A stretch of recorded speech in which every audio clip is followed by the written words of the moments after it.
Hey everybody, Keisha here, and today I am here with my friend Jennifer Guskin, and we need your help. We are right now working on advocacy for combating human trafficking, and here's why. So we'll give you a little bit of background of our story and why we're doing what we're doing. I was adopted as an infant by a couple who sold me throughout my childhood. I have been to Epstein Island and on multiple Lolita Express types of flights as a child.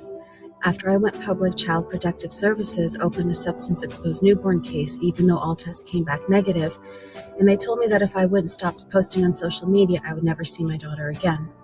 I started to connect how I was adopted as an infant and then sold throughout my childhood, how many other children who have been through the adoption, foster, and CPS pipelines have also been trafficked to Epstein's Elk. And as many of you guys know already, based on the work that we do at the Karis Project, I'm an American Indian born in Canada under the Jay Treaty. My father and I were exposed in the improper contagion mitigation for the COVID pandemic in early 2020. As a result of this, I lost everything: a house, cars, corporate assets, jobs. Bank accounts were shut down in Canada, and I fled to the US as an American Indian, fully documented, and was trafficked by rogue agents in ICE and other agents in the government, and forced to live with single American men. I was even imprisoned for 7 months initially, and then trafficked throughout the states. Put on full surveillance tracking and wasn't allowed to leave the city, house, or state without permission, or work without permission. And that happened for many years, and I was on and off the streets because of that, and in and out of shelters. And that is just a small example of what many go through in this trafficking system, be it the family courts or otherwise. So that's why the Karis Project will be going to DC to speak with representatives and do live reporting. We're also going to be in contact with other families who are dealing with human trafficking, and through the CPS courts or through any other means, lesser versions of trafficking, and doing reporting on them live and otherwise. We will also be working on, we ultimately want to shine light on what's going on with the trafficking here in the US. And we also want to meet with various agencies in DC, and we'll be going back and forth for training sessions and other things so that we can be better equipped to help people deal with resolving some of the issues that we're seeing.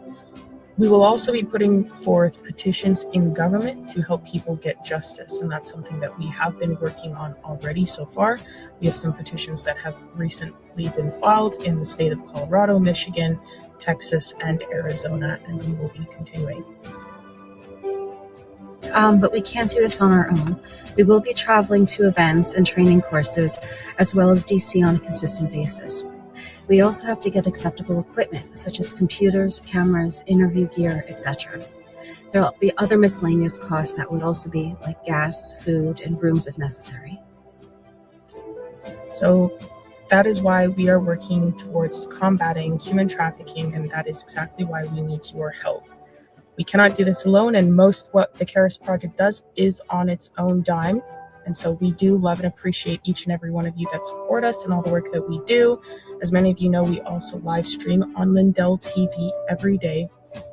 And everything we do, like I said, is on our own dime. So we appreciate all the love and support and all the people who do donate.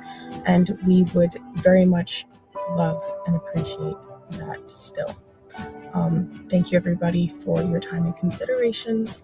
And thank you for all the support. And we will catch you guys in the next one, and hopefully we might see you guys in the future and come across you and maybe be able to do some great things together.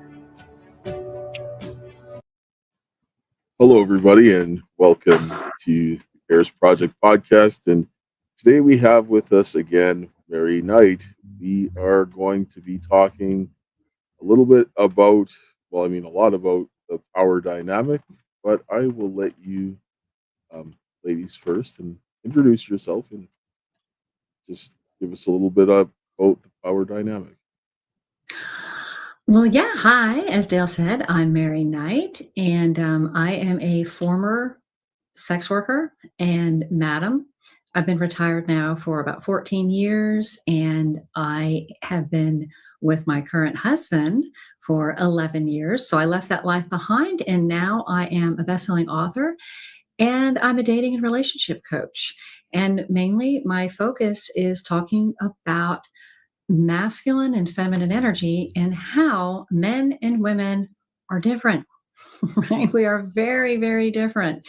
And we cannot have successful relationships and interactions when, we as women, we think that men are doing it wrong because they're not acting like us.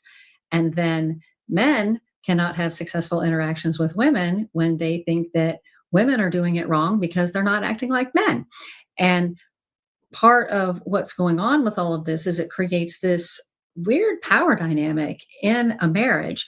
And often how this plays out, unfortunately, is with a low sex, no sex marriage because no one is being the man and no one is being the woman. Everyone's trying to be the same, and there has to be polarity. There has to be sexual polarity for there to be sexual attraction. Yes, it does, because I agree. Because what we're seeing here is there's a lot of convergence on trying to say that they have men and women have the same roles. So they're basically all trying to stand on the same pedestal when there's two pedestals, one for men and one for women. But they're all trying to fight on the same space. But if they stood on separate pedestals, there'd be enough room for everybody and we'd grow and develop much better. But, sir, go ahead. Yeah, no, I was just agreeing. Just agreeing. Yes, yes, there's plenty of room for everybody. And, I find I'm so much happier when I'm not trying to take on a masculine role, because it's just so much more relaxing and feels so much more natural when I let my husband be the man. Hmm. Well, and that should be the way it should go. Because, like I always tell my daughter, I'm like, you don't want me to treat you like a man. You don't, right? And what no woman should want to be treated like a man. You don't. You want to be treated like a woman, right? With respect, but like a woman. I do, and I think that it's been so diluted about what all of that actually means. What do we even mean anymore when we say that? Excuse me, because I was born in the mid '60s, and I was raised in a pretty traditional family. Both my mom stayed at home, and my dad went to work. And even with that, though, because of all the stuff that was going on in our culture at that time, there was a lot of confusion and a lot of different messages that I know that I was getting.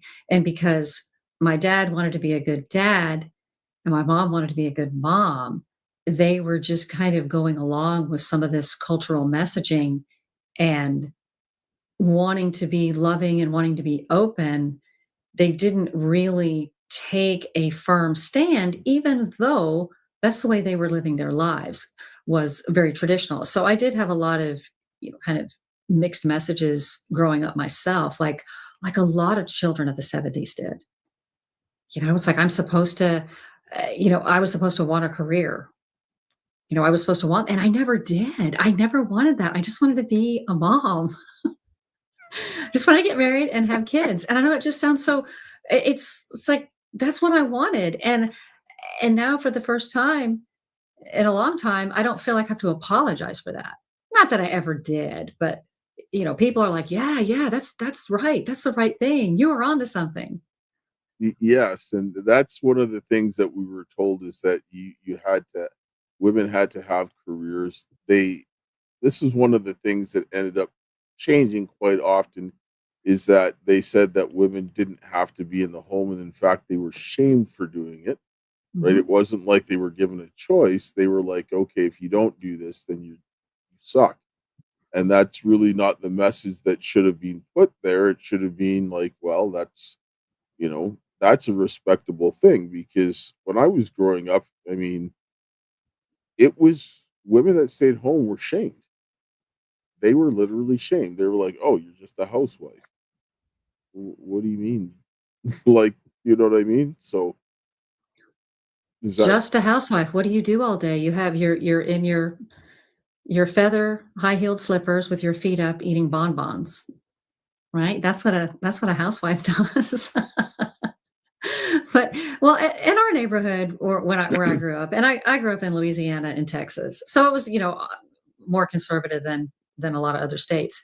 And my mom was never shamed for staying home, but I was certainly kind of looked at like, oh, what are you going to study in college? And I was like, well, I don't know. It was that was not. Uh, I was considered to be, oh, you're so smart though.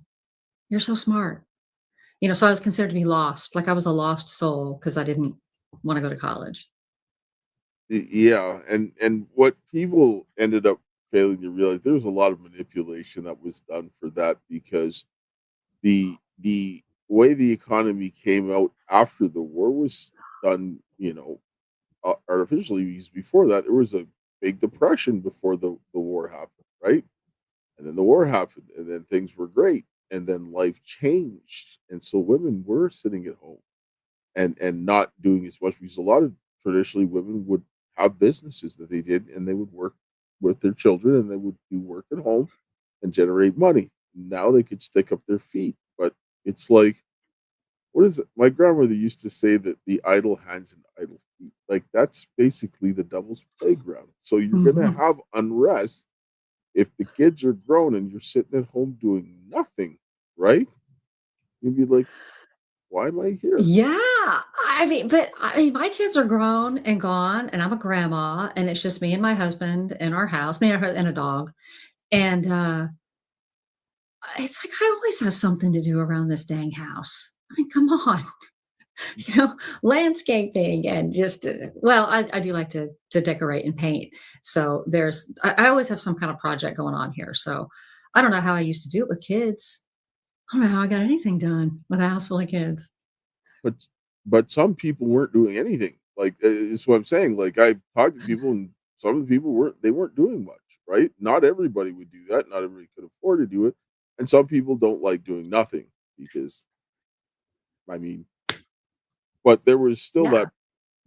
that pressure to go out and do that, and now you really can't afford it anymore. But let's kind of circle. Okay, we're gonna say something. No, no, I was agreeing with you. Yeah. So let's kind of circle back, because now we have this whole idea of men and women are competing, um, in the same areas, in a lot of the same areas, and that's not normally the way relationships normally work. And now we have the power dynamic. And with your experience, I'm sure that you can come in and talk. You mentioned about the sexless marriages and so forth. This is a huge power issue and a control issue. And I want to hear what what, even in your coaching, what have you heard people say about this? Well, there's a couple of different schools of thought. One is that a woman, in a marriage, that she's intentionally withholding sex as a power play. And I think that is not as common as people like to think. Because what I'm seeing happening is that there's just a lack of sexual tension and sexual polarity in the relationship because of what I said at the top of the show, where is women are acting like men, men are acting like women. And they're doing it not necessarily because it feels good, but just because that's the way that we've been taught. And so they're just lost, and then they blame each other, because I know that some people in certain communities, they blame women, right? They say, oh, it's a power play, you're holding out, you're playing games. Oh, now that you got what you wanted, the house, the car, the kids, now you've got what you wanted, so now the legs are closed, right? And I'll tell you, it's not some any woman's fantasy to live in a sexless, passionless marriage. There's something going on. And I do believe it is, again, that lack of polarity. That if a woman is feeling turned on and feeling open to a man, she wants to surrender. But if he is not in his masculine, there's no masculine presence in that relationship. There's nothing for the feminine to surrender to. And I think that's what's happening. And it's not that these men are weak or they're bad people. It's that they think they're doing the right thing by hesitating, by questioning, by asking permission. That their desire is more of a question than an expression of, hey, I want you. They're constantly asking permission. Hey, is it okay? Is it okay? And if that's not masculine energy, right? Masculine energy isn't about, dominating someone and taking control in a negative way or in a thoughtless way. It's about being present, being grounded, and reading the room, and expressing your desire. But that's just not what I hear all the time in coaching calls. That's not what's happening. They're not doing that. Men are afraid to do that because they've been rejected so many times. And so it just creates this very strange dynamic. And then also we're not even talking about, hormonal changes that women go through with pregnancy, menopause, which are very real, very, very real. And there's such a lack of education on that men take it personally, their women's hormonal fluctuations. And then women think they're broken and something's wrong. And it just creates all this resentment. And so I think it's less about an intentional power play and more about just a general lack of anyone being willing, a lack of masculine leadership. I'll just say that. Let's just say it's the man's fault. No. I know. I'm being glib. Being glib. But it's like the men set the tone. The masculine sets the tone. Yes. Right.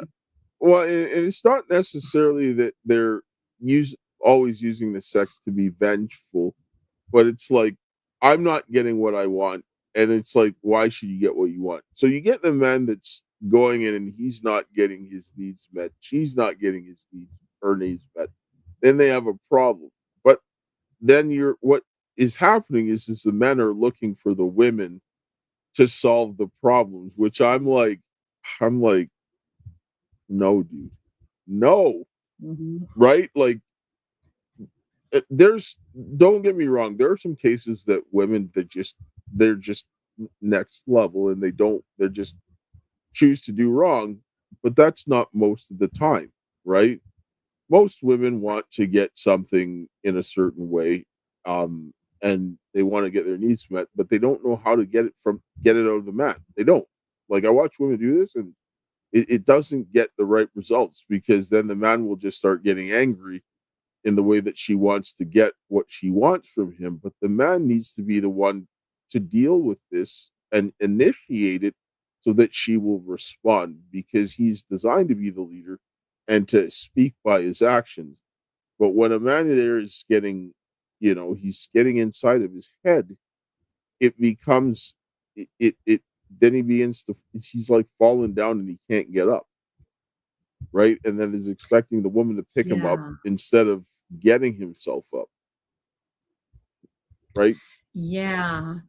Yes. And, as I was joking about, it's the man's fault, but the man does set the tone. And that is something I talk to men about all the time, is, I don't know what to do. She's, not doing this, not doing that. And it's like, well, she's responding to you. And I think that some men will bristle at that, and other men are like, oh, really? Oh, gosh, I'm so glad you said that. Because they're like, oh, well, then now I can do something about it. Because otherwise they feel very powerless, very helpless. And they'll shut down. They'll shut down to their wives, because they don't, because like you said, their wives they're like, oh, my wife isn't being supportive of me. She's not trying to help me. She's not trying to draw out my sexuality or draw out my sex drive. And it's like, wait. That's not her job. Her job is to be receptive to you. But at a certain point, women just stop being receptive, right? They close themselves off because, like I said, there's nothing to open up to. There's no masculine leadership there. Yeah. And that's what's neat. Yes, and going back to, like, we're talking about the attitudes towards relationships and male and female roles. This is a lot to do with it, right? Because when women are kind of taught to be, the same, women will be the ones to pursue men. And this was something I was listening to people talk about on X. They're like, men shouldn't be the ones to chase women. Well, you shouldn't chase and seem desperate, but man should be the one who pursues it. And I said, when a man is pursuing a woman, a lot of the things that he's doing to pursue her, if he's doing it right, she's not going to be aware of it because he's going to create the circumstances for this to get a certain outcome, but he should be doing it in a way to help build the relationship, not to take advantage, because it can be used like anything for good or bad. And a lot of men are using it for their own advantage. This is why they think that women are stupid, because they're like thinking that, oh, well, I'm just outsmarting her. It's like, no, you're not even playing the same game, right? And Right, right. And for the single audience members out there, to clarify this, it's like the men should always be the one to initiate the dates. Like the very first, in the courtship, you should always be the one asking her out. But the way that you know whether or not you're chasing is she responding to you? Because if she is not responding to you, it is because she's not interested. A woman who is interested and a woman in love responds. She doesn't ghost you. She doesn't ignore you. She gets right back with you. That's how a woman who is interested behaves. So I just want to make that clear. So what chasing is if you're pursuing her and she's not getting back with you. When you ask her for a date, she's not available. And she doesn't provide any oh, I can't go on Saturday, but I'm available Sunday. That's a woman who's interested. A woman's like, oh no, I can't meet you. And then when you keep asking her out after that, that's chasing. Okay. That's yes, She should be responding to you. yes, and sometimes women should, and because they're verbal, they should just sit down and say, I'm not interested. They, like, I mean, just tell them, right? Like, if you say that, Mm, what are you saying?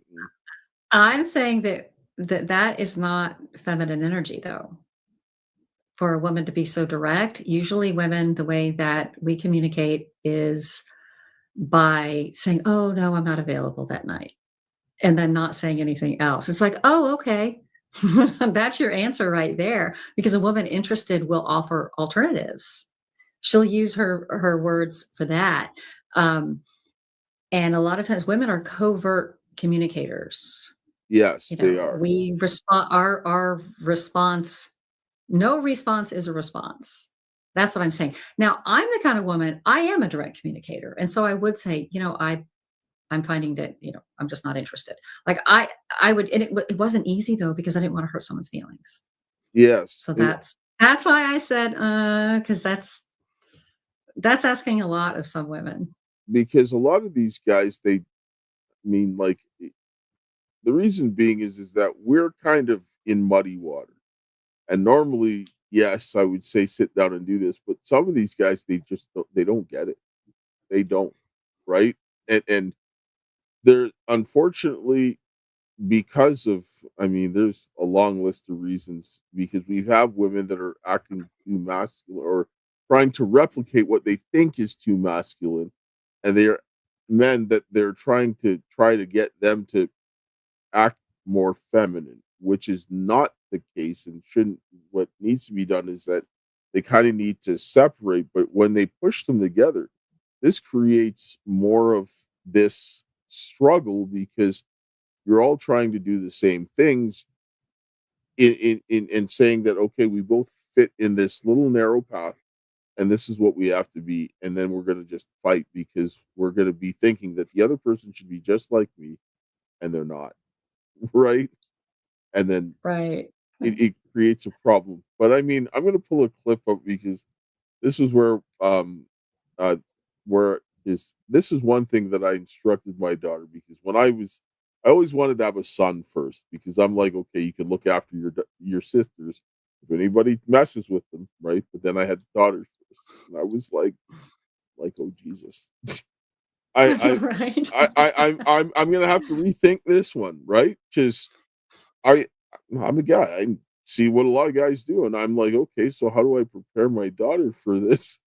With Right. right? So, and because I'm like, there's a lot of guys that are idiots, and there's a lot of good guys, but the idiots always try to come in and right, like watching this experience. So I'm like, okay, so I had to start laying a foundation. So we're gonna pull this clip up, and somebody's actually looking at a clip that my daughter talked about. So we'll pull it up.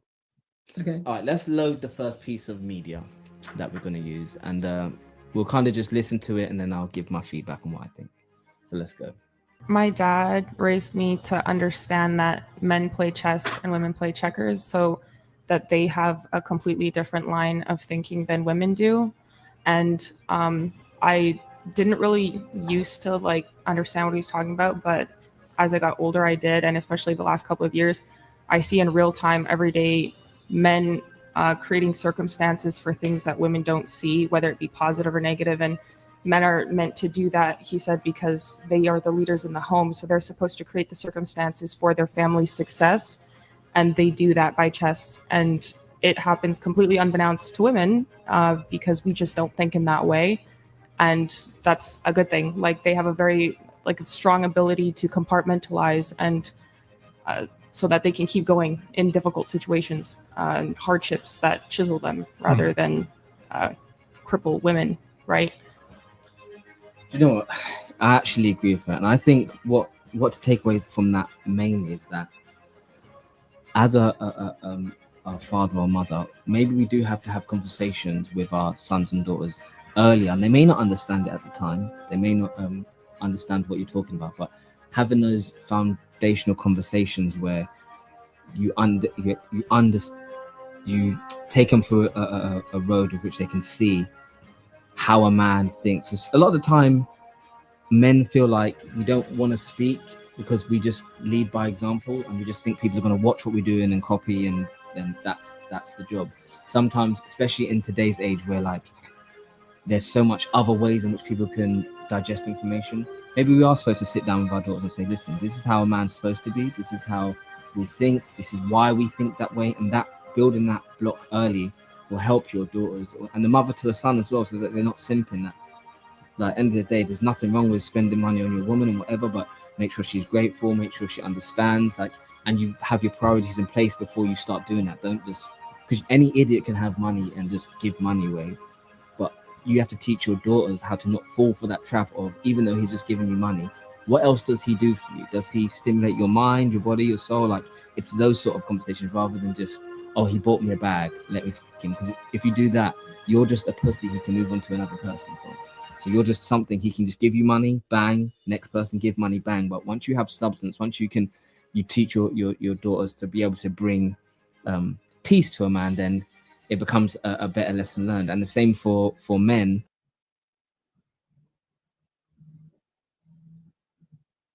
Yeah. So I ended up why I wanted to have a son first, because I understood would understand being a man, and I always wanted to have a boy and a girl because I wanted to understand the two different relationships.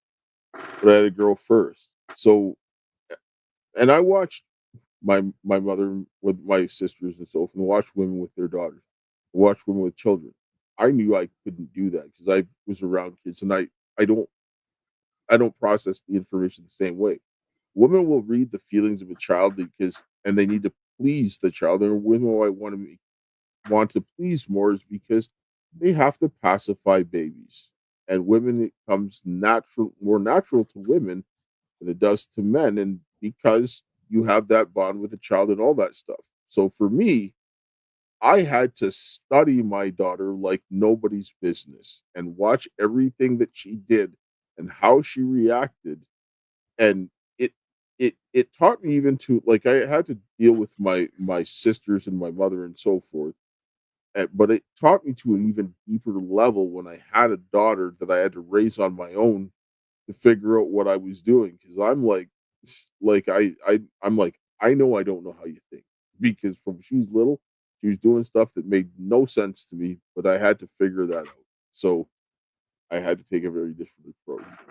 I guess God taught me a lesson.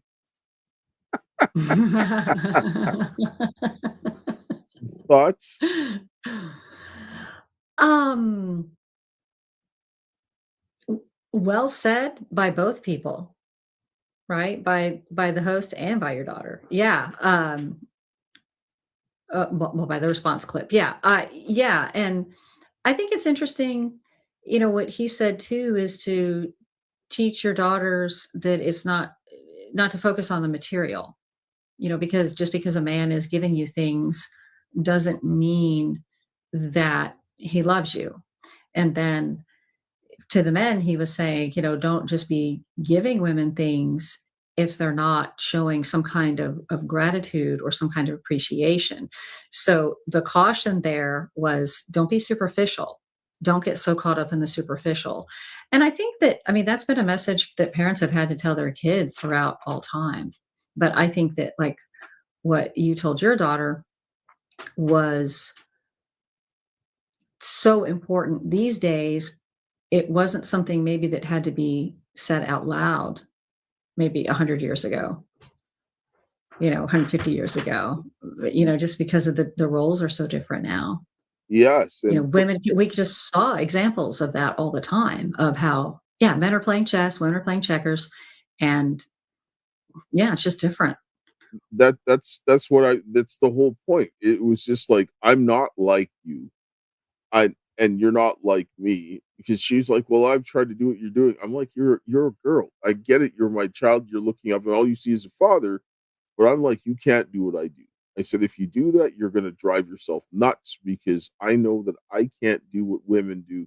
And if I try, I will just be miserable. So I'm like, you've got to figure it out. And I know that for example, my daughter, it took her 28 years for her to figure something out, because all I could do is put her in situations where she could figure out herself about being a woman, because I couldn't teach her, right? So I had to put her around certain situations and say, okay. And it took her 28 years, that if she had a mother that was there to tell her and explain her, she would have learned this a long time ago. But it's just because I can't teach her to be a woman. Like, I can't. But under having that foundation, knowing the differences between the two, is critical to not having this power struggle and this inside of relationships, right? Well, yeah. And yeah, for sure. And so back, so I started coaching. Actually started coaching women when I was still working as an escort. And it was teaching, basically, it was, these are the reasons why men cheat.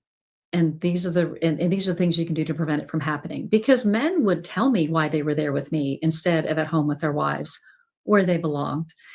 And I was always so surprised because it was so basic. It was such like bare bones decency to me. I thought, I was like, that's just part of marriage, is some of the things that they said they weren't getting from their wives.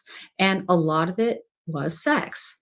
It was, I still find her very attractive. I don't care that she's gained, the extra 15, 20 pounds after having the baby. Who cares? That she's the mother of my children. I love her. I'm so attracted to her, but she doesn't feel good about herself. So she has shut that part of our relationship off. That was the big thing that I was hearing from men.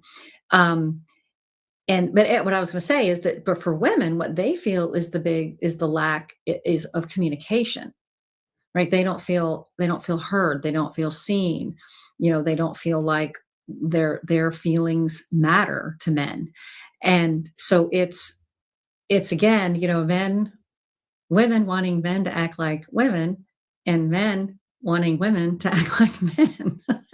But I don't think it's like some horrible toxic thing. I think it just isn't recognized that way. I think if we could see it for what it was, then we go, oh, okay. All right. I Yeah, see. I've got a question for you, but I got to take a short commercial break. You need to hear from the Okay. Pillow Man. Hello, everyone. I'm excited to announce the next generation of energy drinks, Rev 7. It has no sugar and no caffeine. Instead, Rev 7 uses Go BHB. Go BHB is one of the body's primary ketones, and it provides the most efficient and clean fuel that your body needs. It also helps you stay energized all day with no crashes. Not only that, it produces 3 times more brain energy than sugar, which helps boost your memory, focus, and mental sharpness. It also helps reduce stress and helps balance your mood. Rev 7 does all that while being the best tasting energy drink ever. So go to MyPillow.com or call the number on your screen. Use your promo code to save 20% today. I'm so sure you're going to love Rev 7. For a limited time, you get our introductory 3-pack absolutely free. I drink Rev 7 every day, and I absolutely love it, and so will you. Yeah, so if you need any of the energy drinks or any of the MyPillow products, go to mypillow.com/Karis or call 800-845-2942. Promo code Karis. They got like bath stuff, they've got bed stuff, sheets, all that kind of stuff, kitchen stuff, and even slippers that are very comfortable. So go check it out. Support a good cause. So you were kind of, let's circle back in it. You were talking about the things that they were saying that the women said that it was the communication issues that they were having, but they were not that they weren't feeling attractive. Did I hear that correctly? Well, the women were saying that they didn't feel seen and heard by men, but women say that all the time. I mean, I could say that about me and my husband too. Right? It's just a male female thing, right? It's not that there's something wrong with our relationship, but because I know that it's not personal. It's because men literally get tunnel vision, right? Y'all, because when y'all are focused on something, you are focused on something. And so one of the things that, well, like if you're reading the paper or watching television or answering emails, your daughter could walk in and go, "Hey, Dad, da da da da da da da da," ask you to do something. You're like, "Yeah, okay." And you didn't hear a dang thing she said, but you said, "Okay." I'm not saying you do that. Maybe you don't, but that happens all. My husband's like, "Yeah, okay." And so what I make sure that I do, and what I would coach women to do, is make sure that you have his attention. Say, "Honey, can I talk to you for a second?" "Yeah, sure. What's going on?" And only then do you start to have a conversation. Something so simple, right? And it relieves so much heartache. But just something like that builds up resentment over time. But it's because y'all don't communicate and take in information the same way that we do. Now, my husband could come in, excuse me, start talking to me. I could be talking to the phone, answering email, and having a conversation with him, and take it all in, filter it, and it would be fine. But y'all's brains do not work that way. Your brains are actually structurally different than a woman's brain. Oh yes, because women process while they're talking and men do not. And like, I get to the point, like, especially like, just my daughter, ever since she was little, she'd come to me early in the morning or late at night. 2 worst times to actually have any type of substantial conversation with a man, Right. because it's like a bear coming out of hibernation, and at the end of the day, he's like, it's like his brain is leaking out of his ears, right? And so I understand that sometimes there are pressing things, but I will tell her, I'm like, you got to slow down. You got to let me think about what you just said, because I can't process as you're talking. I have to think about what you're saying as opposed to that. And so those types of things and saying, well, that awareness will help to deal with those types of issues, right? Because if you say, "Hey, I want to hear what you say, but I can't process all of that, so you got to just give it to me in chunks," right? Because we're different, right? And sort of Yes. open the door for that, rather than like, "Oh, you can't never do this. You're always," like, no, she's different. And yeah. It's like, you don't care about me. If you loved me, you would listen. If you loved me, you would know what I said. If you loved me, you would know exactly what I wanted. And I wrote a book like 12 years ago called How to Keep Your Man Out of My Bed. And it was like a tongue-in-cheek, title. And Yes. I talk about all this kind of stuff. I say, yeah, you cannot expect a man to read your mind. Some men can, not very many though. Some men can, and you have to stop wanting your husband to be your best girlfriend. He's not going to talk to you the same way, and you shouldn't expect him to, because men who behave that way, guess what? They get put in the friend zone. Right? Women do not want to have hot romances or marry those men. They get put in the friend zone. So yeah, it's we want it both ways.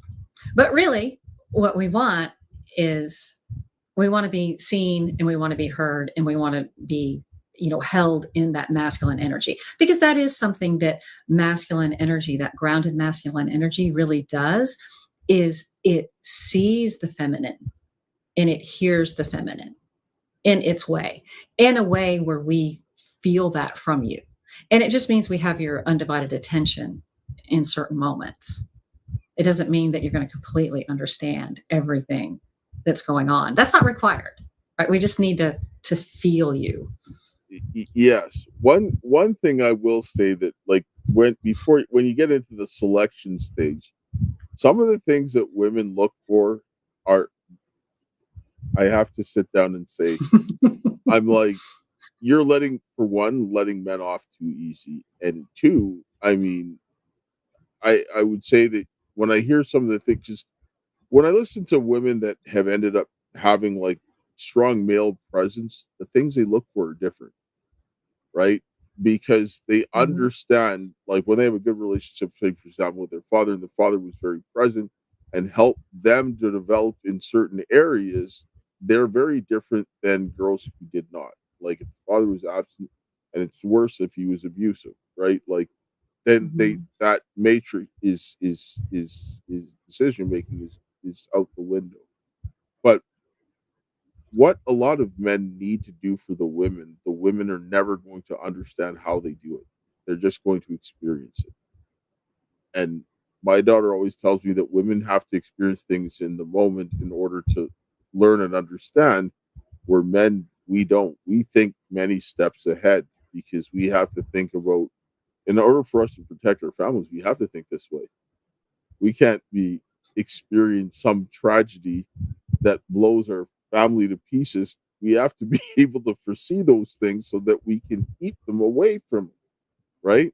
So yeah, from the danger. Yeah. And so that's what I was saying, is we feel like we're being seen and heard, but it's just that masculine presence. Again, it's understanding is not required, right? We don't need to be understood. We just need to feel held. I'm talking about energetically, of course, yes, physically too, but energetically. And because we have to feel that energetically from a man before we can surrender. And that's the piece that so many women feel is missing, is they feel like they're being ignored, and the only time that they're getting attention is when he wants to use her body for pleasure. That's how it can come across to a woman. It's like, oh yeah, he doesn't want to help with anything around the house. He doesn't take out the trash or do any of the things he said he would. And then when we go to bed, he wants to cozy up to me. Well, you can forget about it, buddy. And I teach women, I was like, look, those are two separate things. I understand why a woman would feel that way. How could I open myself up to this slob? But I understand, but it's learning that those are two separate things. Trading sex for chores is not a good way to go, because then you're just training a man to pay for sex one way or another. you're women don't. I'm going to say this: when a man loves a woman, he is going to want to sleep with her constantly, because that is how he shows affection, and he wants to bond with that woman, right? And that's the, a woman should feel good that a man desires her, and obviously a man has to also show restraint, because he's not supposed to use her like his personal slave. It's not the way it should go, because you have to have some restraint. But woman does not want to shut that down, right? Like they she, if she shuts that down, it will it will it will cause problems that makes it harder to recover because um the worst damage that a man can ever receive is from his wife. There's nowhere else on planet Earth that can hurt him more than his wife. Yeah, say more. I know what you I think I know what you mean, but A, say some more on that. a man has to open himself up to the woman. She's going to act like a battery to him. A woman draws the most out of a man by coming in close to him. And some of that type of nurturing, she does it towards a husband in a manner that's appropriate to a grown man. And that will like energize him to do things that are not possible otherwise. But he has to allow that woman to come in and he has to become vulnerable to her. And that allows the opportunity for her to take advantage, right? And so it if the man is getting rejected, he's going to start to close off Mhm. from her and pull away because in his mind is like this is becoming a conflict and it men see things very differently and when she's doing this and having that transactional nature it's like he's dealing with another man and he doesn't want to think like that in a certain way but eventually he's just going to shut down and say enough but he's not going to deal with it in the way that he would with a man because if a man was doing this kind of thing to him there would be one man left standing but he's like this is my wife it's a woman I'm not going to deal with that so we don't want to make that type of conflict in there, and then this is why he shuts himself down. Well, yeah, because it becomes this, like you said, it's a meeting of the minds. It's this intellectual pursuit rather than this heart connection, right? And so that's, what a woman who is trading sex for chores, that's what she's done. She's made it a mental construct, right? That sex and love have become a concept rather than a real thing. And again, like we were talking about earlier, it's the man is the leader in the relationship. So if the woman is withdrawing from him or, being grouchy or I don't know, annoyed with him, irritated with him, it it's up to him to understand why or to figure out why or to take action on that. Because I'll tell you, um, a woman who is treating a man like that, she's doing it because she's not turned on by him. Something has happened Y- to y- where she's sexually turned off. yes, I agree that the man should be the one to lead because the man is going to be able to see down the road in and from like because this is the way he's designed. He can see where this is trending if this behavior doesn't stop. A woman's more in the moment about her feelings and how she feels at the time, and a man can separate his feelings and look as to where this is going to go and say, I need to stop this. And so the man has to work in his area. The woman should try to acknowledge that that he is not like her.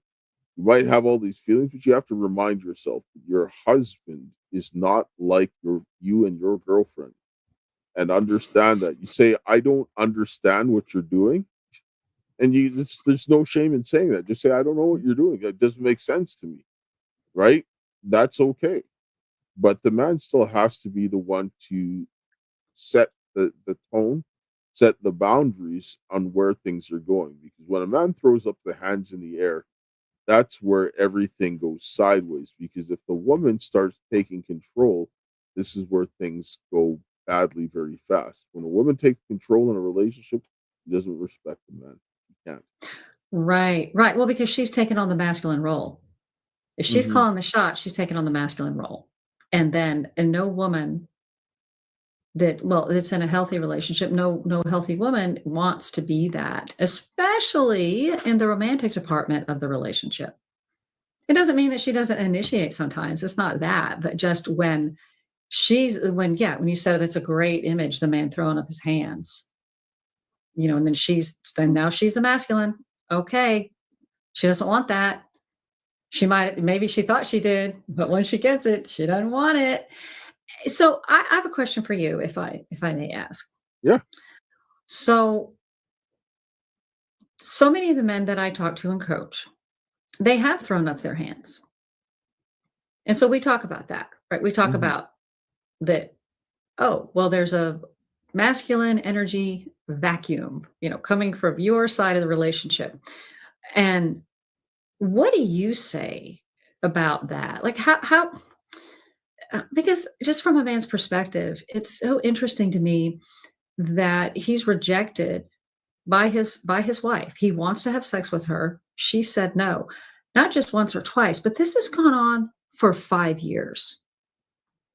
And he's staying in that marriage. But yet now he's stepping out. He's seeing sex workers, right? He's doing other things that violate his vows. But her not having sex is also a violation of the vows. What do you think is going on in the mind of a man that has just been like, "Oh, well, she doesn't wanna have sex with me. I guess I'll just go someplace else."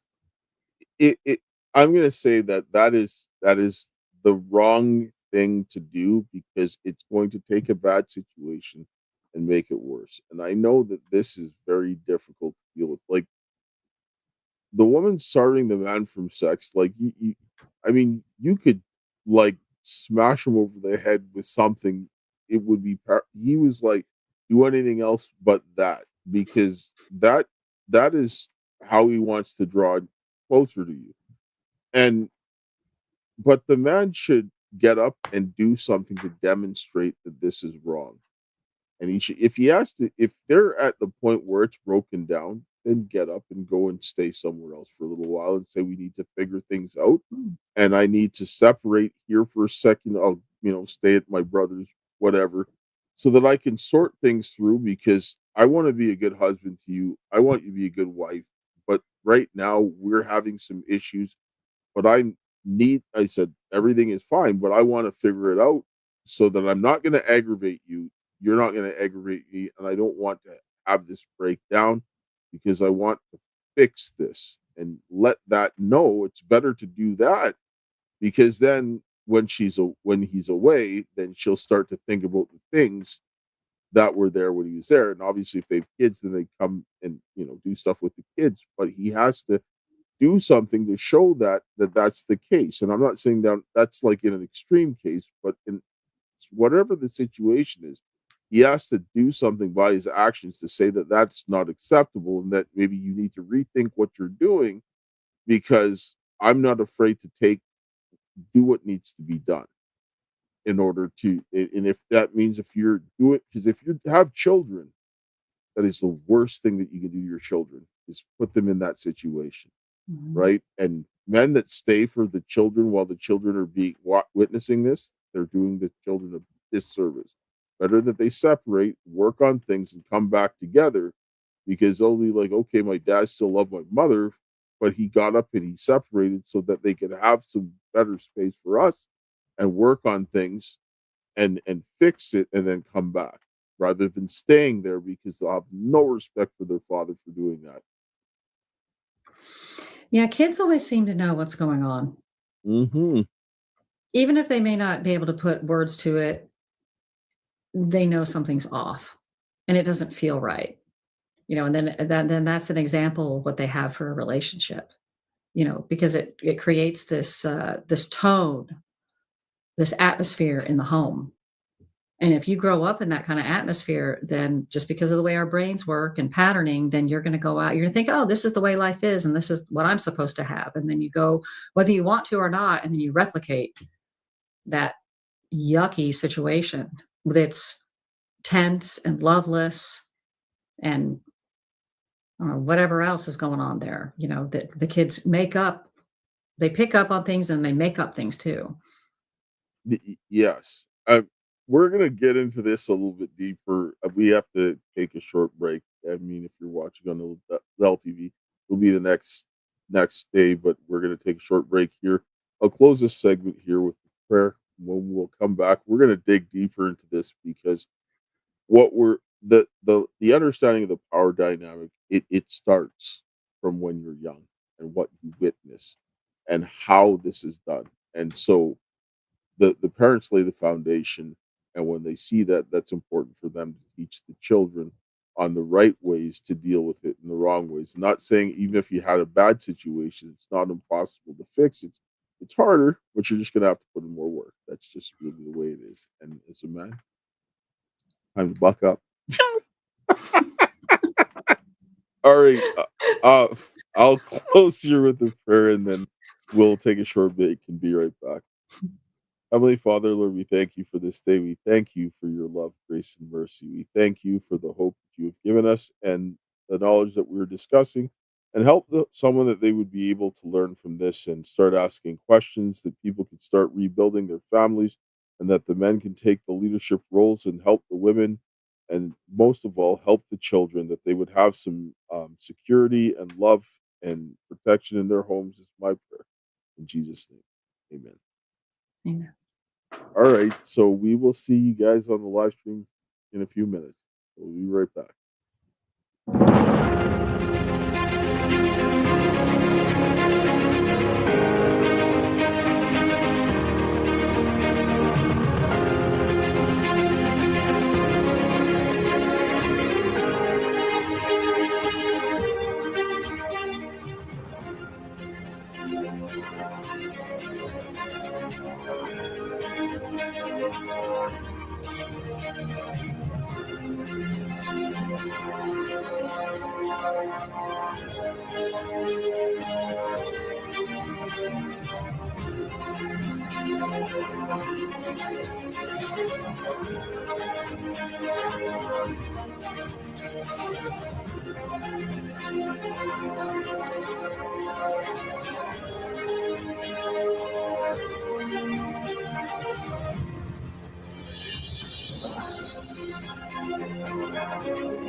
Hey everybody, Keisha here, and today I am here with my friend Jennifer Guskin. and we need your help. We are right now working on advocacy for combating human trafficking, and here's why. So we'll give you a little bit of background of our story and why we're doing what we're doing. I was adopted as an infant by a couple who sold me throughout my childhood. I have been to Epstein Island and on multiple Lolita Express types of flights as a child. After I went public, Child Protective Services opened a substance-exposed newborn case, even though all tests came back negative, and they told me that if I wouldn't stop posting on social media, I would never see my daughter again. I started to connect how I was adopted as an infant and then sold throughout my childhood, how many other children who have been through the adoption, foster, and CPS pipelines have also been trafficked to Epstein's Elk. And as many of you guys know already, based on the work that we do at the Karis Project, I'm an American Indian born in Canada under the Jay Treaty. My father and I were exposed in the improper contagion mitigation for the COVID pandemic in early 2020. As a result of this, I lost everything: a house, cars, corporate assets, jobs. Bank accounts were shut down in Canada, and I fled to the US as an American Indian, fully documented, and was trafficked by rogue agents in ICE and other agents in the government, and forced to live with single American men. I was even imprisoned for 7 months initially, and then trafficked throughout the States. put on full surveillance tracking and wasn't allowed to leave the city house or state without permission or work without permission.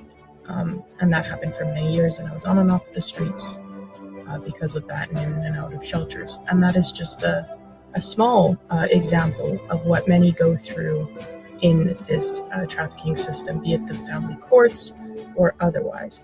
So that's why the Karis Project will be going to DC to speak with representatives and do live reporting. We're also going to be in contact with other families who are dealing with human trafficking, and through the CPS courts or through any other means, lesser versions of trafficking, and doing reporting on them live and otherwise.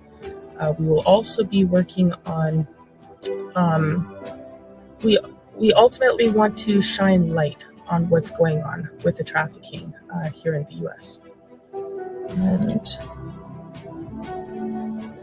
we also want to meet with various agencies in DC, and we'll be going back and forth for training sessions and other things so that we can be better equipped to help people deal with resolving some of the issues that we're seeing. We will also be putting forth petitions in government to help people get justice, and that's something that we have been working on already so far. We have some petitions that have recently been filed in the state of Colorado, Michigan, Texas, and Arizona, and we will be continuing. But we can't do this on our own. We will be traveling to events and training courses, as well as DC on a consistent basis. We also have to get acceptable equipment, such as computers, cameras, interview gear, etc. There will be other miscellaneous costs that would also be like gas, food, and rooms if necessary. So that is why we are working towards combating human trafficking, and that is exactly why we need your help. We cannot do this alone, and most what the Karis Project does is on its own dime. And so we do love and appreciate each and every one of you that support us and all the work that we do. As many of you know, we also live stream on Lindell TV every day. And everything we do, like I said, is on our own dime. So we appreciate all the love and support and all the people who do donate. And we would very much love and appreciate that still. Thank you, everybody, for your time and considerations. And thank you for all the support. And we will catch you guys in the next one, and hopefully we might see you guys in the future and come across you and maybe be able to do some great things together. Hello, everybody, and welcome to the Karis Project podcast. And we're doing episode 3 of Divergent Discussions, and we were talking about the power dynamic, which, I mean, yes, it's something that needs to be discussed. You want to kind of give some thoughts again. I'll pick on you, these ladies first. on Thanks. Yes. Oh my gosh. That last segment, we talked about so many different things. We went in some directions that I wasn't really expecting, but we're talking about the dynamics of a low sex, no sex marriage is a little bit about power and about men wanting women to act like men and women wanting men to act like women. I think I said that right. And because of that, nobody's getting what they want. And we are trying to bring some common sense into this and some sanity to help everyone understand that men and women are very different.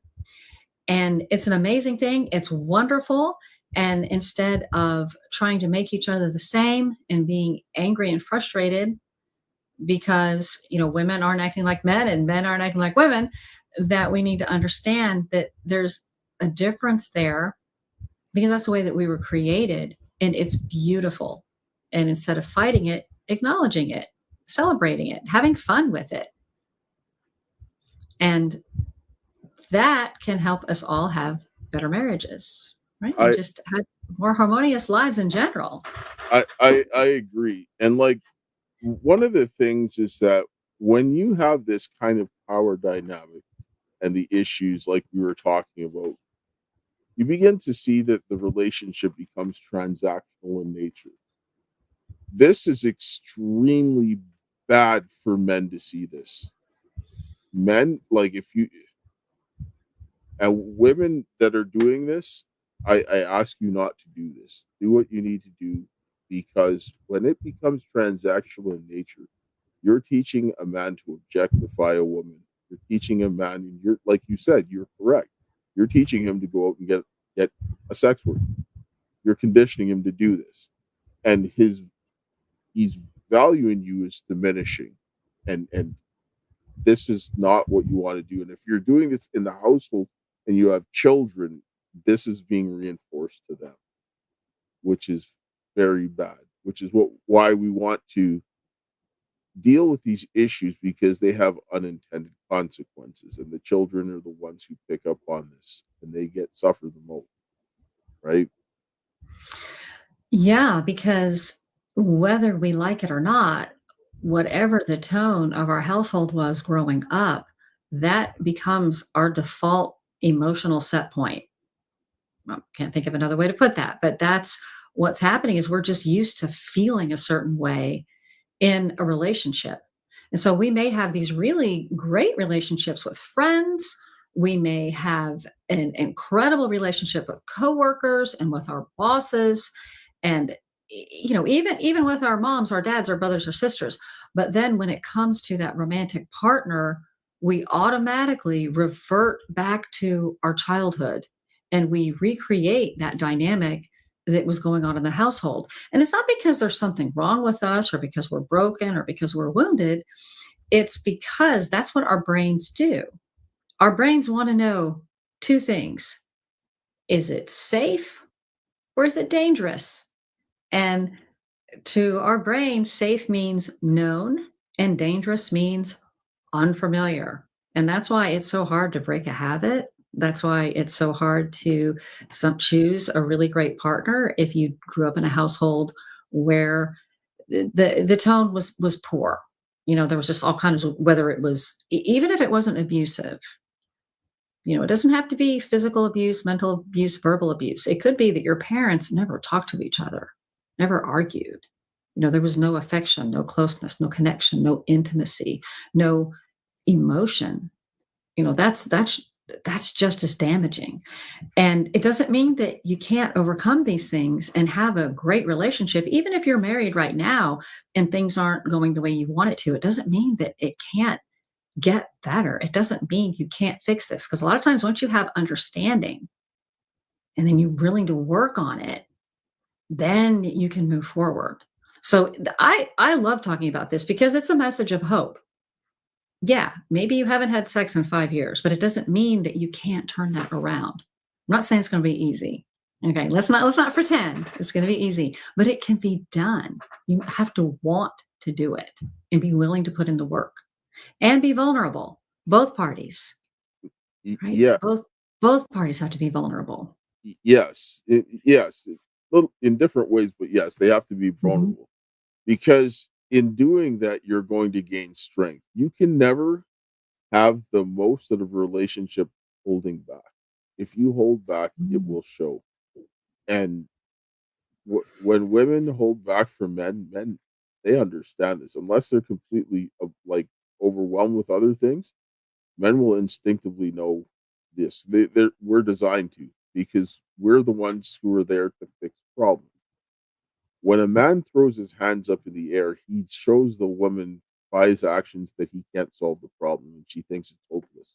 And that's what it transmits to her.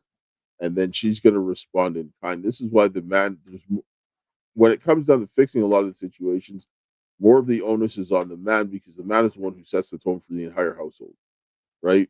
The man should be the one to settle the woman down when she's losing her mind if there's some kind of problem, and be able to be calmer in that situation. What's happening is they're trying to have a push to have the men not have the same challenges to go through in order for them to face that and learn these things and develop them more. And sometimes the men have to have bad circumstances. That's just the way it is. Because, I mean, as guys growing up, I mean, we did a lot of stupid things and we had to learn the hard way. but we learned them when we were kids, so we didn't learn super hard when we were adults. Or like now, I can't imagine learning the stuff that I did when I was 15, right? Like, I mean, that would be catastrophic, right? So Yeah, yeah. It could be because it could be very self-destructive. yes, and so kind of circling back there, where like, I mean, when you talked about how to teach women how to keep men men out of your bed, right? Like, I mean, when I was younger, I dated a couple of sex workers. My oldest daughter, her mother was one, and that relationship was, I mean, it wasn't great, but we had a kid, and so I had to deal with that, navigate that. But then I came to a point where I just had to set some boundaries and just say, this is the way it is, and so forth, because I am kind. That doesn't mean that I'm weak. And when I look Mhm. at situations for a child, I will bend more to help the child because I'm like, I don't care if I hated everything that you did. I'm not going to let my hatred to whatever it is that you did override the love to my child. Right. And so there's that type of thing where I'm not going to be like, well, oh, you did this, so you can't ever talk to your kid. I let my daughter talk to me. Obviously, I limited in certain situations because she had some other issues where she wasn't able to deal with that. But I wanted to make sure my daughter had access and understood so that she could make a decision for herself without me influencing. Because the one thing I can't stand is using the children as pawns, which sometimes ends up happening when that power struggle comes in the home because somebody's not feeling this way and that way, and then they begin to get resentful towards each other. And so we want to get people to shift away from doing that. And the men, since you're the problem solvers, well, you got to start thinking solutions, right? Yeah, yeah. I had some, listening to you talk here, I wanted to bring something up to you. I hope it's not getting us too far off track, but one of the reasons that men will tell me that they haven't done the thing where they're like, okay, hun, I'm going to go and stay with my brother, or I'm going to go stay in a hotel, and I'm just so that we can both have some space to clear the air here. I need to go do some thinking, that kind of thing. Um, they aren't even willing to do that. They will just stay in that marriage, not get what they want, not have sex, not have the closeness, not have that intimacy, being able to enjoy reveling in that feminine energy, not be the masculine leader in their relationship either, but they stay and they say, "Oh, because of the money. If I started this company after we were married, I'm in a community property state. After I leave, or if I leave, she gets half of it. And then neither one of us will have that much. If I have to give her half the company, then neither one of us have that much. Or they're gonna have to sell the family home. Gonna have to do this, gonna have to do that." And I feel like, as a woman, it's hard for me to say, well, you're hiding behind your money, but I'm inclined to feel that way because what's more important? Well, What are your thoughts on that? I'm going to tell you right now that if you're a man and you're being held by money, then you need to reevaluate what you're doing, because a man has to be there for principle, right? And you have to be the one to set the boundaries and set the standards. And if you need to protect your family, that means sometimes you might have to forego your money. If you have to do what's right and so forth, because I'll tell you right now, money can't change the upbringing that your children have. You can't, right? And your children, your family should be the most important things to you. Like, this should be the order: God, your wife, your children. Because if your wife isn't looked after, she's not going to be able to help look after your children. So if your Mhm. wife's needs aren't met, then she can't properly take care of the children because she's not operating at her best. So you have to make a decision on what's best. And if you have children, you're investing in your future more than your company. And if you lose your money, so be it. Money can always be, you can always gain money back. You can't undo the damage that were done to your family. You can't. So you got to prioritize that first. So I look at it as an excuse to take action. Because they've abdicated their masculine role. And I'm not saying these are bad people. They're not. They're hurting. They're confused. They're lost. A lot of them actually have not been taught. And the way, like I said, and we'll have to go in and unpack this about the sexual revolution and all of those different factors of what they did, but our society fundamentally shifted, especially to a large degree after World War II, which allowed this whole foundation for the sexual revolution, which changed the dynamic in which we did, and we started to have some very unnatural things take place, and the roles of men changed, right? And it was much easier to do by getting a whole generation of men fighting in a traumatic experience than having to come back. And then how many successive wars did they have after that? Right. And Yeah. so this was part of the catalyst. So now we're seeing men that are not being able to do what men do because men create the greatest thing that a man does is that he creates the circumstances for his family's success. He's like, okay, think about if you know about hockey, Wayne Gretzky, he was like the great hockey player. He's a little guy, but you know what he did? He made everybody around him better. That's what the father does in his family. He makes everybody, he pulls out the best in everyone, starting with his wife and then his children. That is the thing that men do that are irreplaceable. This is why men can never be replaced. Just like women, they give birth, they do the nurturing, they can't be replaced. Those roles of the mother and father are irreplaceable. So, and there's other things, obviously, with the mother, but these are the very obvious things. So, knowing that they have things that are irreplaceable, they have to work together. So, if your focus has to be doing that, because especially if you're a Christian, the image of God is reflected in mankind in a successful family. If you go back to creation, what did God do after you married and said, be fruitful and multiply? He was like, go have sex with your wife and make more of yourselves. The image of God was complete. So then he rested. He was done. So if we don't have that working, you'll never get to where you need to be as a human being without having that type of relationship. You're just not. You're going to be a shadow of yourself. Sure, some people can do this, but you're going to get the most out of people when they are in stable relationship. And obviously, we're not perfect, but we can rebuild things. It's not impossible. You can't sit down and say, "Oh, my life is too bad." Well, sorry, no, that's not the way it is. If you want to go in and put in the work, it's achievable for anybody.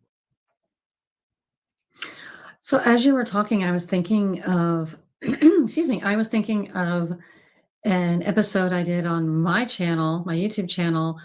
Um, it was choose masculine leadership or an open relationship. I don't know if we're getting off topic or not. Can we Yeah, go approach ahead. this?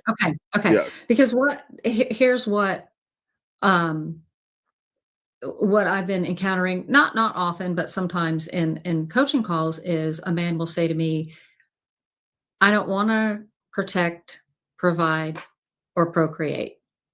I've done that. And now I'm divorced. My kids are grown. I don't want to do anything to do with any of that. What I'd like to do is have 2 or 3 women that I have in rotation that know about each other, and we are involved in a sexual relationship. And that's what I want. I am done with all of it. I don't want to live with anybody. I just want to have these dalliances, but I want to be open about it. I don't want to lie to anybody. I'm not trying to trick anybody, but that's what I want. I And I I'm like, oh, okay. You can have that. They can have that if they want, I but they're mean, going to give up a lot. yes, and like I mean, I was in. I mean, I hadn't had a lot of like relationships because in certain times of my life, I was just like, no, I don't want to have a relationship. But I have dealt with situations where that you would deal with multiple women, and it was a waste of time. I stopped because I said I don't have the energy to effectively deal with these women, and this is pointless. Like, I mean, it's actually self-destructive to me. And I began to realize this. And as I got older, I began to see the more and more the effects of this. Because everything that we do there's a consequence, good and bad. How good the consequence is, a lot of the times, is not worth the negative side of it. Right. So getting that immediate pleasure of having a bunch of, because let's be real, like I like women. Like I mean, I had not have a ridiculously high sex drive, but that doesn't mean that I should go out and fulfill it.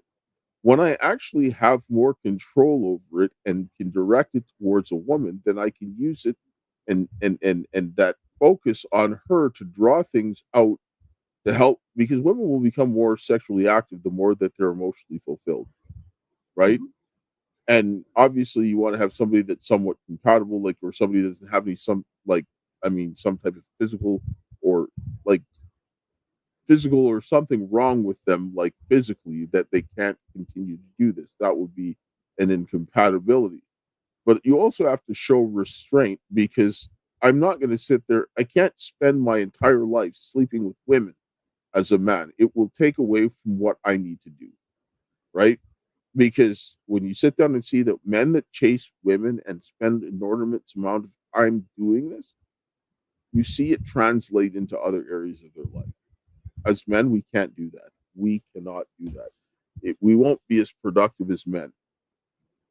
So, say there are people out there listening in the audience and they're like, oh man, but it just sounds so fun. It seems like it would just be heaven, and I would have all this freedom, and I would have all my desires fulfilled, and then I could just sleep in a bed by myself and do whatever I want, and spend my money my way, not have anybody telling me what to do. Nah, nah, nah, nah. So for a man who hasn't had those opportunities, what do you say about that? Because, okay, so I heard you say, it takes up so much energy and so much time, and then you're not able to do other things. You, Like, you, how does that translate, like, to a man who's like, oh, really? Come on. okay, you have only so much time and resources to allot to things in life. We have a finite existence. We have 24 hours in a day. Now, when you're say if you're spending half of your day, 8 hours a day chasing women, so you work the other 8 hours. Well, what do you have left for other areas of your life? Right? Yeah, right. Unless you give up sleep. Yeah, exactly. Well, you're not going to be a productive citizen. You're not creating anything. You're not contributing anything. No. And men, we go out and we create the infrastructure in the world that we live in and maintain it. If you have a bunch of men going around chasing women instead of creating the infrastructure, what happens to the world? Mhm.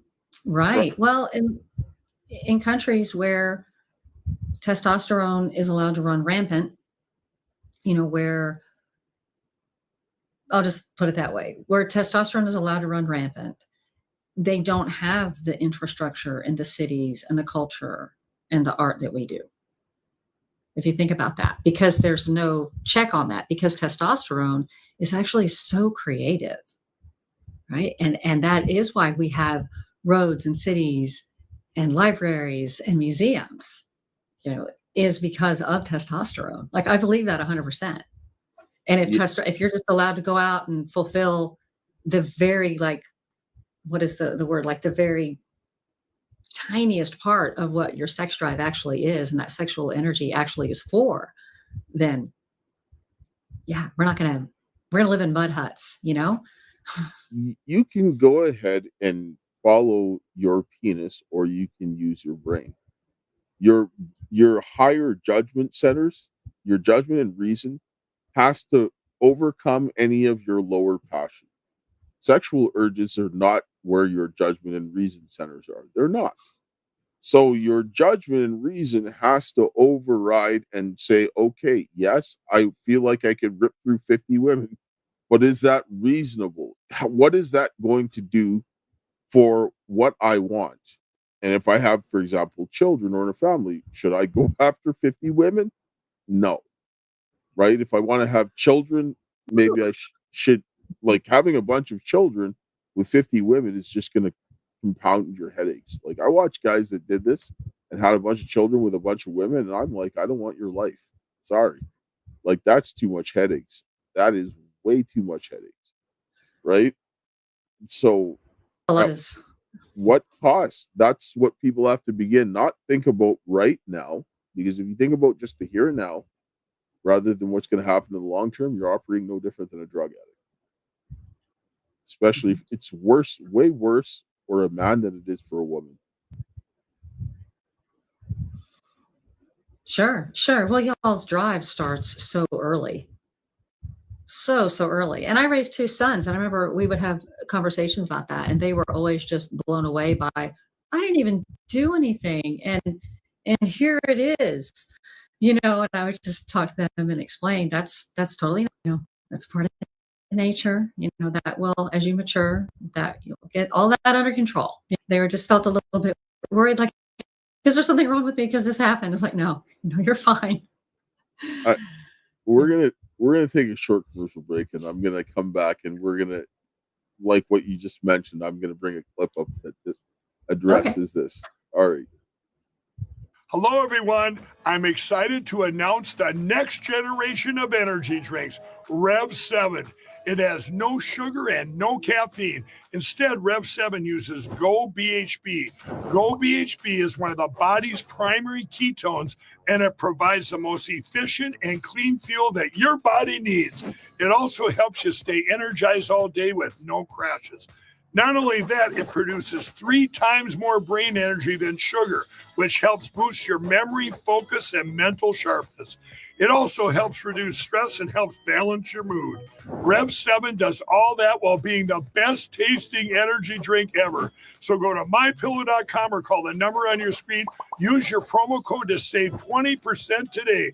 I'm so sure you're going to love Rev 7. For a limited time, you get our introductory 3-pack absolutely free.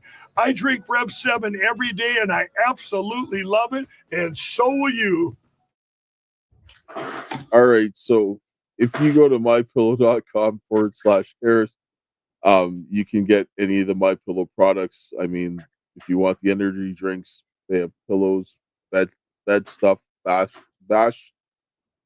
Why do you keep saying bash sheets? Like, come on, like that's not. Yes, bath stuff, bed sheets, and kitchen stuff. I mean, that doesn't come natural to me. I ain't gonna lie. But go ahead, check it out, and you can use the promo code Karis or call 800-845-2942. So, since we talked about the multiple partners and so forth, and I'll let I'm gonna pick on Myron again. Okay. He talks about how many women men should sleep with before they settle down. I have a very practical reason as to why I tell guys to hook up with 50 girls before they decide to take the plunge and get married, even though I don't think they should get married in the first place, is I want them to have a body of work to understand female nature and know what they're getting themselves into, and to be able to identify all the deceptive traits, phrases, actions, and behaviors that a lot of women will employ to go ahead and garner some type of long-term commitment from a man, where that long-term commitment puts that man in a compromising situation. What I tell guys is to play from a position where you understand female nature, so you know what's coming at you, okay?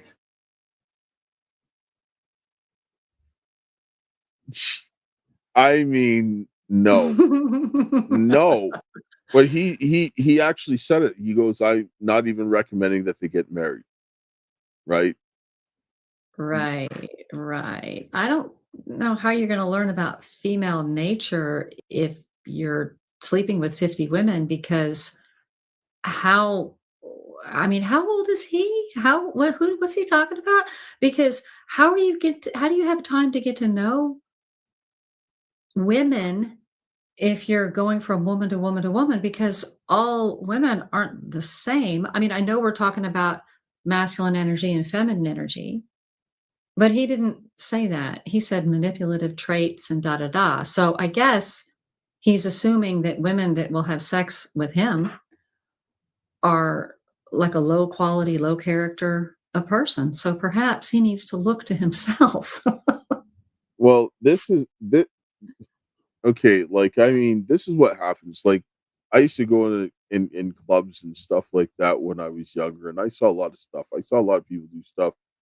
I mean, I did dumb stuff, and I saw people do things to the nth degree, and I was like, okay, I can learn from your stupidity and not do that, right? And all it was in that lifestyle, it was always people cheating on other people, and it was just all of that stuff. And so you're going out in those places and people that are out on drunken benders, and you hook up and all of these things, and then you expect to go in and settle down when people are in that phase where they just want to party their faces off and just live fast and loose, for lack of a better term, and then expect that you're going to go and find that wholesome person in that situation who's in that mindset. That's absurd, right? It's really not. Like, if they're in that moment and you think that you're going to go and settle down and have a relationship and you're still doing the same thing as well, it's not going to work. It's it's cheap thrills. I mean, because what does he think the purpose of a relationship is? You know, what does he think the purpose of marriage is? He acts like it is not a win-win, as if women just want a commitment from anyone. As if it's yeah, please. No, go ahead. Finish what you're going to say. Yeah, no, that was it. Just want a commitment from anyone, not like that special someone. It's like that's not how feminine energy operates. Maybe in these modern times, perhaps that's what he's talking about. I don't know. But this is sorry. This is what. No, it's like no, please go. I'm gonna pull up another clip. This is kind of the type of women that they're putting on the other side to justify what they're doing, and just you'll see. Would you guys cheat for $100? Would I cheat for? All right. Is that real? No, it's real. Probably. Yeah. You're for real? I'm being for real. Why? I mean, it's a hundred. Is 100. You know. To cheat? To cheat. Dude, you're not marrying the guy. How do you know? You're not marrying him. Obviously, if you want to cheat, that means you're not marrying him. No. I think Loyalty over everything. Oh. so. Okay. Thanks. You want to cheat then? Should I? Right now. Yeah. First guy, pick him out. No, you can't do that. Do you want to? I like that. I'm being for real. You just gave me 100. You're being for real, for real? Yeah, you gave me 100. I'm being You're not for gonna real. see what this means. Hell no. So this is the type of stuff that they like. These are kinds of girls that they're bringing in and talking about. And if you have a mindset of a man, like the way that is, that you need to sleep with 50 women, these are the kinds of girls that you're going to be going to go and just get somebody to give it up to you all the time, right? So, well, what do you expect, right? Like, so you're going to have a negative outlook on women, and women are going to have a negative outlook on men because of the choice. These are consequences for the choices that they make, right? Because if you want to live that way, and then you're going to say, okay, I want to get a man in that environment, or a man says, I want to get a woman in that kind of environment, unless they're really serious about doing something, you're going to just have more misery. Yeah, I'm still just stunned by that clip we just saw. Yeah. I'm just still because it's like, come on, $100? Seriously? I mean, I mean, even $1,000. I'm just saying, yeah. but you remember talking about that sort of thrill seeking? Yeah, cheap thrills. Yeah. Yes, like I mean, my daughter and we discussed this on a podcast a while ago. Saw a clip of there was a girl getting literally a train ran on her. Both men and women are having their phones out, videotaping this in the parking lot of of of some place publicly, and I was mind blown that that was happening. Like these are like college students, right? Why would you do that? Like, like, why would you do that in a public place like that? And then th- this is where, Well, yeah, go ahead. no, I know you're just like, "Ah," you're like, I don't even have words for this. Th- Yeah, it's I don't think that anybody participating in that is really wanting that. So I have a problem with that. Like, why didn't somebody call the police? Why didn't somebody try to stop it? It's like that's not normal human behavior on anyone's part. So I don't know that's the part that's disturbing They were all to very me. intoxicated, Yeah. which I mean, but that's indicative of where our society is going. This is why it's important to go in and fix this because the younger generation, when they learn these types of behaviors or they're not seeing the love, because sex is no longer being associated with love. It's being associated with anything to make them feel good. Mhm. And it's disconnecting it in a manner that even when I even talk to a lot of, for example, like listen, some of the women that were working in porn or different sex, they see a shift. And me being older, when I see in my generation, this, well, I mean, first of all, there was no internet, right? And then the access Right. of what kids are being exposed to, because it doesn't necessarily have to be in your home, right? And the way our life is fundamentally changing. This is why it goes back to men have to start making the harder decision to prioritize their families because things are being changed so that we are driven more and more to be away from our homes, become more miserable. The women are miserable because the men are not doing what they're doing. They're left abandoned and everything else. Like the man comes in after his day of work and he just wants to come in and bam, thank you, ma'am, and go back to bed and get up and go back to work. Right? Right. If he even wants to do that because he's just tired. Yes. You know, the I mean, of course, we could go off on this tangent because I'm big on this is the crappy American diet, just Yes. absolute garbage that people eat and I've been told it was food. I was not raised that way. My mom made everything from scratch. We always had an organic garden. And so I was raised that food is medicine. And I mean, I have to have blood coming out of my eyes before I'll go to see a doctor. Like I just to me, that's just not the way that you handle things. Unfortunately, I've never really been sick or had anything really um, any kind of real health challenge. So, but I think it's because of the way I was raised, just being, super healthy, super health food all the time.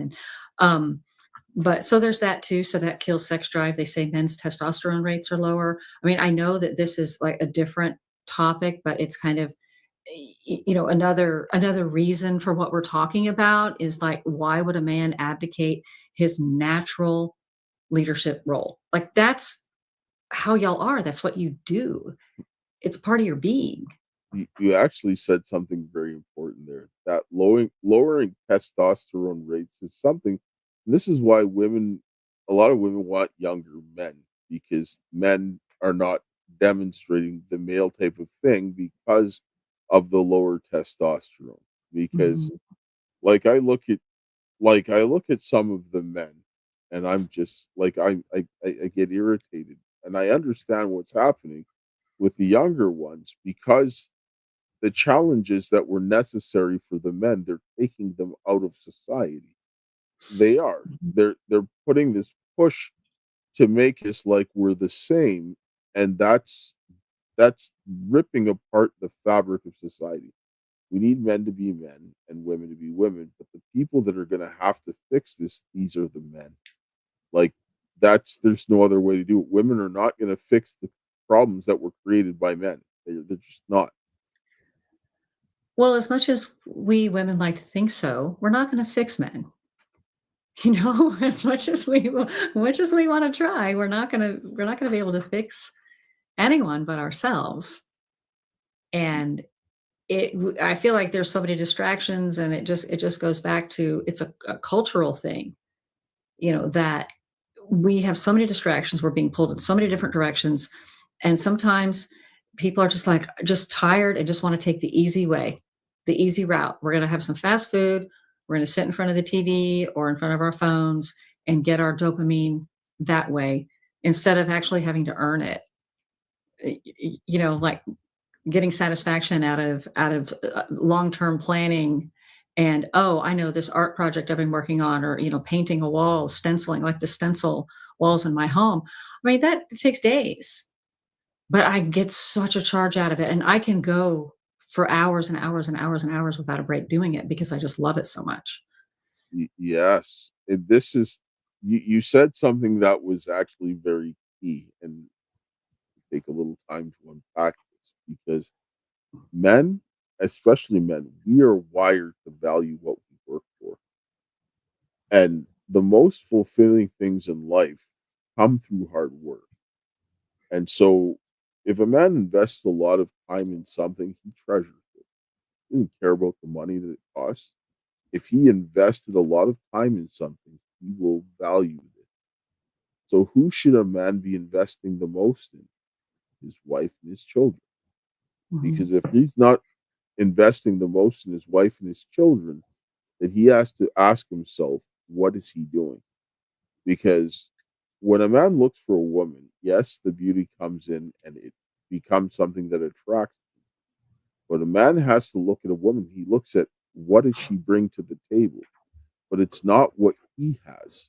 It has to be something that complements him. And then he then looks at her and sees not just where she's at. And this is what makes men very dangerous when they do this for the wrong reason. A man doesn't look at what a woman is. He looks at what she can become. Women are, throughout my whole life, I've watched them. Women are like the biggest underachievers I've ever seen in my life. They walk around and they don't realize the potential that they have. And if I had hair, it'd make me want to pull it out. Like, seriously, and the more intelligent a woman is, the harder it is for her to see her own potential. It is, but that's because we were designed to work together. And so that man can be able to sit down and say, I can help draw this out of this woman because he understands what his role is to do. And as he does this for his wife, he's going to learn how to do it for his children. Right? And this is the way that we're supposed to work. And as he does that, then the woman will respond in kind, and then will then start pouring into him. But he has to be the one to initiate it, because he's given that ability to see things in a way that the woman is not. She's designed to see something that he doesn't see very well, but it's not the same. It's not the same, and in many ways it's indefinable, because I don't even know. I mean, it's indefinable to me, and I don't even know that it's important to define it as much as it is to experience it. Just to be that, and be that together with each other. Because as you talk like this, I reflect on my relationship with my husband, and there's so many things that go on between us that I don't even think about. Like, it just doesn't even occur to me. It's just our way of being and our way of being together. And then since you and I've met and started talking, I'm seeing many of the things, the positive things, fortunately, that you're saying reflected in our relationship, but I still can't name it. It's just the quality. It's just quality. It's like, oh, this is nice. This is wonderful. It's amazing. Once you experience it, and I tell you, then you can relate it to something that you've experienced. And Yes. this is what is fundamentally different with the women when it comes down to that, because men can see those things, project those things. Women need to experience them for them to understand it. And this is why men have to lead in that manner, right? And like, for example, like going back, this is where it's one of the things that bothers me. And I talked to my daughter about this because of her experience, and this made me begin to pay attention a lot more to something that I realized. The most successful sex workers, they're very smart women, Mhm. right? But then Yes. but a lot of them got in there because there's some guy that did something, saw something, knew that they couldn't get what they wanted, so they kept her down at this situation. Because a man, if he feels that he can't keep that woman, he'll try to keep her down so that he can do this, and it's going to do wrong things to women because women need to feel a certain way, and they're a lot of it's how they're feeling on how they view themselves. So then you get a lot of the smart women that go in and do these things. And then you have the guys there that are like going after the women that are doing this. Some of those women don't have kids, or they, they become abused and don't know how to deal with things other than not abuse. The children are raised in abuse, or they don't have children. What ends up happening? They're not meeting with the right people to create the leaders, because the smarter people, they're the ones who create leaders. So you have less and less of that happen. And that drives me nuts, because when I see this, it's like, well, this seems like it's almost like a design, because you're seeing I see a lot of the women that are doing this. I'm like, you guys should be out there with men building empires and changing the world. Like, and feminism has said, okay, well, your sexuality is the way that you need to go. And there's nothing wrong with sex. Sex is made for people for enjoyment. But when that becomes your commodity, it devalues what a woman can do. A woman can do a lot more than that. And in fact, it's like, and then appealing to the sexuality also helps to weaken men, because the more that men have access to that, and they become, that's the easy way to snare a man, then they spend more time doing that instead of building the infrastructure in the world.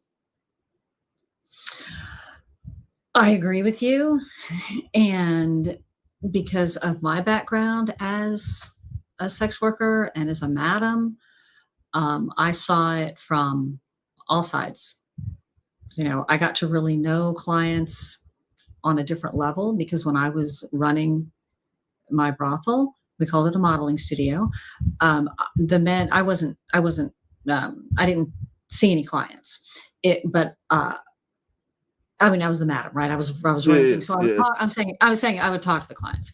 And so I got to hear more and learn more about their perspective of things, and more about why they were indulging in such things. And it was really interesting. It was really interesting to see that perspective, and to see how they felt about the women, or the things that they would tell me about the women. And then and then some of those women, where they came from. And many of those women had boyfriends, and it was kind of the boyfriend's idea that they do this. And I was always like, that just makes no sense to me. It's like, that man does not love you. He No, he does doesn't. not care about you He does at not. all, at all, at all, at all. And I think it's a little different when you're already doing it, and then you meet a man and you're dating, and he's like, okay, this is kind of fun. This is kind of wild. And then after, about 6 weeks or so, he's like, I can't see you anymore, because I have feelings for you, and this drives me crazy. Yes, You know, he's gonna want to pull you out. Mhm. And women are like, well, oh, I just, I need to make the money. It's like, no, because if a man loves a woman, he's not going to want to share her. He's He's not. not. No, right, wrong. I don't care what century it is. I try to explain that to people, and people think, oh, that's regressive. It's like, no, it's not. It's real. It's reality. Any man that thinks that's okay is playing a game with himself or with her. But also, some of the men that do this, they see the value in the women that the women don't see in themselves. Like, I look at some of these women that, like, they're absolutely brilliant. And like I'm like, with the knowledge that they have, they can do a lot of good. And some of them I talk to, and I'm like, there's things that they're doing. I'm like, I support that because I understand what's going on and what you're doing, which is good. But a lot of them that are not doing this and they have no clue, they, I'm like, that's such a waste of your brilliance. Like, you could go and have sex whenever you want, but you could also be doing things that you're going to leave your legacy, a greater legacy that people will remember you for. Yeah, and I know the trap that some women get into is they're like, "Oh, I did this, and now I have to hide. I have to hide because I did this." Even if they don't feel bad about what they did, it's the repercussions, the societal repercussions that they're afraid of. And of course, for me, coming out and just being like, hey, everybody, guess what I did? It was never that I had this feeling of pride about what I did, but it was like I learned so much. If I hadn't learned the things I learned, I never would have, you know, come out and said, hey, this is what I did. Aren't I cool or edgy or whatever? People who kind of come out and they want to be entertaining about it. It's like, no, it's like I actually learned something very shocking and very surprising. And that was that men who cheat love their wives. They're just misled. They're just making a bad decision because they're afraid to make a good one because the Yes, good one has high stakes. we should actually have this conversation more in depth because I think that this is something that really needs to be done with the amount, not even just because even girls that are doing what we saw there and all of these other things that you're seeing that's coming online, it doesn't even matter at this point because a lot of people are doing very sexually. I mean, I mean, you saw what the girl did, right? She wasn't a sex worker; she was just a regular girl. But now that's immortalized on the internet, and how they come back Mm, from this, right? And even that so man, embarrassing. because now they're doing things that they're doing things for the rush of the moment, but they're not Mm. looking at the consequences. Because that guy to do that that's just way off base. And like, I mean, some imagine the girl's boyfriend watching that, right? I was thinking about her parents That too, right? Like, or her job. this is School? I know, I was thinking about that, like, "Oh, man," and that's why I was wondering if it was real. regardless of whether it is or not, it's sending a bad message, and it's going to get Yes, for people sure.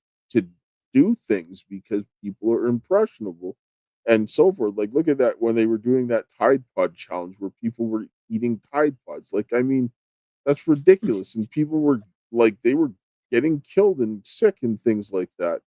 It was, or they would go in there and they would chug a whole quart of whiskey or whatever, and some people were dying. Yeah, Oh, wow, I hadn't heard about that. Oh, of That alcohol poisoning. this was, like, years ago, but, I mean, this is the type of things that we're seeing on the internet, right? And so, we're running up on time here, but, I mean, we're gonna go ahead and have these conversations, again, so it was great talking with you again, and I'll close here with a prayer, and then I'll give you some final words before we kinda end off here, but we really need to have more of these conversations. Alright. Heavenly Father, Lord, we thank you for this day. We thank you for your love, grace, and mercy. We thank you for the hope that you have given us this day. And I hope that the men and women can come together and that they would humble themselves before God and fix their relationships, and that the older ones can help work with the younger ones to teach them how to rebuild families, relationships, community, churches, and our nation, and that the children would be able to have a semblance of a normal life is my prayer. In Jesus' name, amen. So, final thoughts before we go? Yeah, this is a fantastic conversation. I feel like although we talked about so many things, there are so many other things that we could talk about and get more in depth. Because anytime you brought up something, it brought up 10 other things that I was like that I wanted to really get in depth and talk about. But I appreciate your having me on, and I love having these conversations, and I'm looking forward to more. Yes, we will have more, and we will see everybody again soon.